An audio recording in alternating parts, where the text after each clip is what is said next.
Hello, c'est HR, votre chroniqueur. Alors ça y est, je viens de voir le nouveau film d'Emma Tammy, Five Nights at Freddy's. Le film est impressionnant, il va vraiment vous faire peur. Personnellement, je l'ai bien aimé.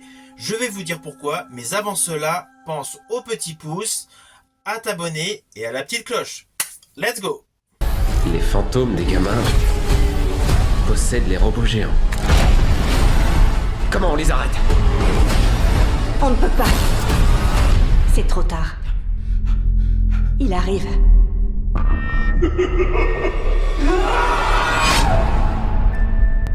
Alors ce film est une adaptation du jeu créé par Scott Cawthon.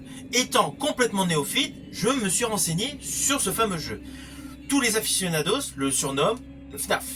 Toute l'histoire du jeu se déroule dans la pizzeria, la fameuse pizzeria célèbre par ses animatronics qui mettent l'ambiance, qui chantent, qui dansent et qui font surtout amuser les enfants. Le restaurant a eu des événements très scabreux, très ténébreux, car il y avait un homme qui s'est déguisé en animatronics, qui a enlevé 5 enfants, les a tués et a fait disparaître leur corps. Le personnage du méchant a été arrêté par la police. Malgré tout, dans l'origine story du jeu, il y avait donc des odeurs pestilentielles qui perduraient dans le restaurant. Associées donc aux disparitions, la pizzeria a fermé. Des années plus tard, la fameuse pizzeria rouvre. Et c'est là que débute la saga des jeux. C'est l'origine story de l'adaptation de ce film. Alors le point de départ de ce film est le suivant. Nous avons donc Michael Schmidt, un homme qui a des difficultés donc comportementales. Dès le début du film, on le voit casser la gueule à un père de famille qui assistait à un enlèvement dans un centre commercial. Donc cet homme a des difficultés pour trouver un emploi à cause de sa nervosité. Là, il rencontre un cadre genre similaire à Pôle emploi en France qui lui propose un nouveau job. Ce job va consister à surveiller de nuit l'ancienne pizzeria, donc Freddy's. Assez rapidement, il arrive sur les lieux, découvre les animatronics, on va dire l'ensemble de la pizzeria dans un bon état, assez convenable, et il commence son job. Bienvenue chez Freddy Fazbear, la pizzeria où on s'amuse dans une ambiance des plus animées. Allez-y les gars. Si vous regardez cette vidéo, c'est que vous êtes le tout nouveau gardien de nuit chez Freddy.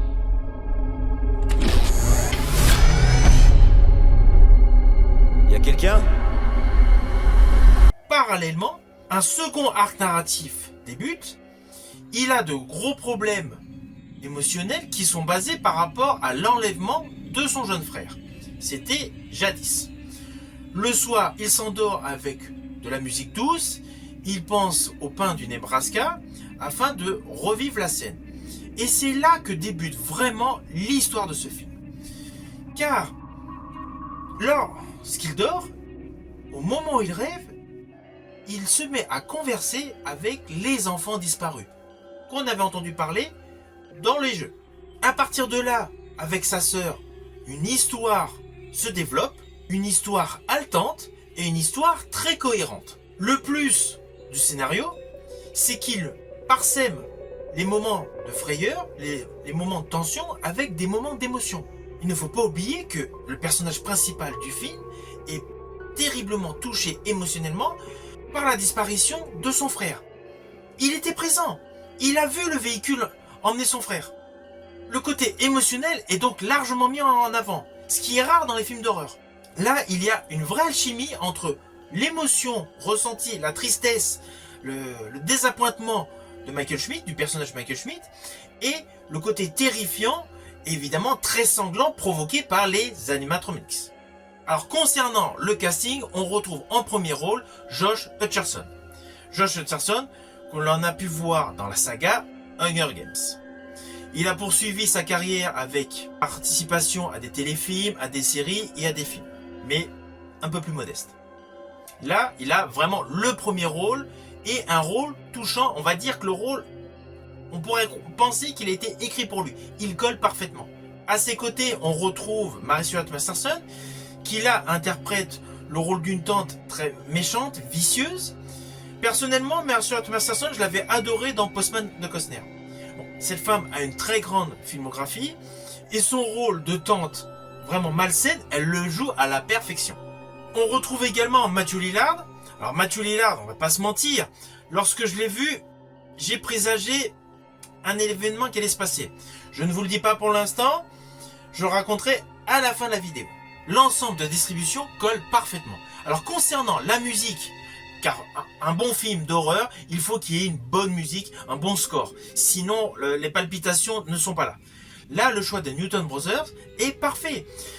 Pour ceux qui ne le savent pas, ce sont les compositeurs, on va dire quasi attitrés, de toutes les œuvres de Mike Flanagan, que ce soit pour le cinéma pour Dr. Sleep, ou alors pour Le Sermon de minuit, La chute de la maison Usher, les Haunting House by Fly Manor, etc. Voilà. Ce sont des compositeurs, certes, ils sont essentiellement dans le registre horrifique, mais ça colle. Les plans séquences additionnés à leur musique, vous allez avoir des palpitations, vous allez avoir des jumpscares, on va pas se mentir. Et si vous avez vraiment l'oreille fine, vous allez vous apercevoir à un moment, donc, le personnage ouvre un placard, on voit donc une petite poupée, une petite marionnette, donc retournée avec des yeux donc effrayants. Juste petit élément de stupeur, et bien en fait il y a un fond musical qui accentue l'effet ressenti. Et le film en est ponctué. Ce film respecte tous les codes du genre. Tous les codes du genre horrifique. Vous allez avoir votre dose de screamer, vous allez avoir votre dose de jumpscare, vous allez vraiment avoir la chair de poule. Et en plus, le film apparemment respecte l'idéologie de base de la saga de jeu.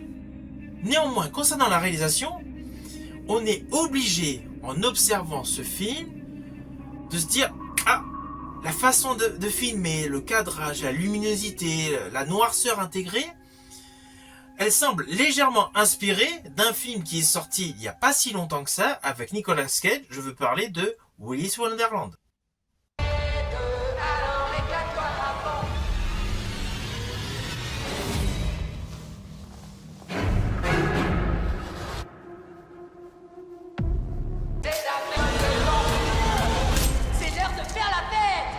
J'aime les hommes qui parlent peu.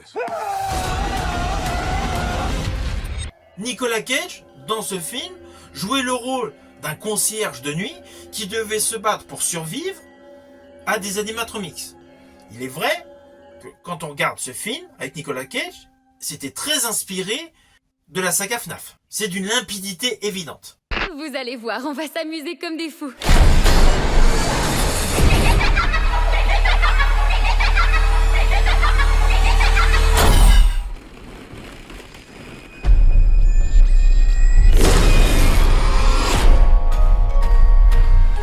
Alors je vous préviens, dans ce qui suit, il y aura deux petits spoils. Le premier concerne la performance de Matthew Lillard. Lorsque l'on découvre, en tant que fonctionnaire permettant d'attribuer des jobs... Bonjour, c'est Mike. Vous m'avez parlé d'un travail et je voulais savoir s'il était encore disponible. Oui.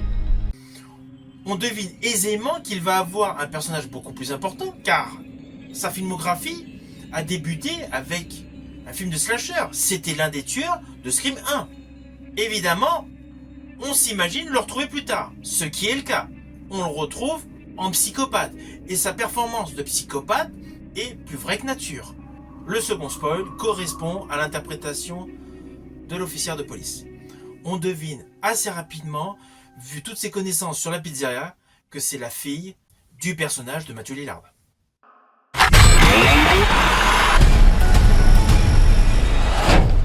Vous allez où? Pourquoi faut toujours que j'embarque des tordus? Alors au final, The Five Nights at Freddy's est un bon film d'horreur. L'interprétation des acteurs est bonne, la musique des frères Newton est bonne, la réalisation est parfaite, c'est une bonne adaptation de FNAF. Je vous invite donc à aller le découvrir pour avoir de gros frissons.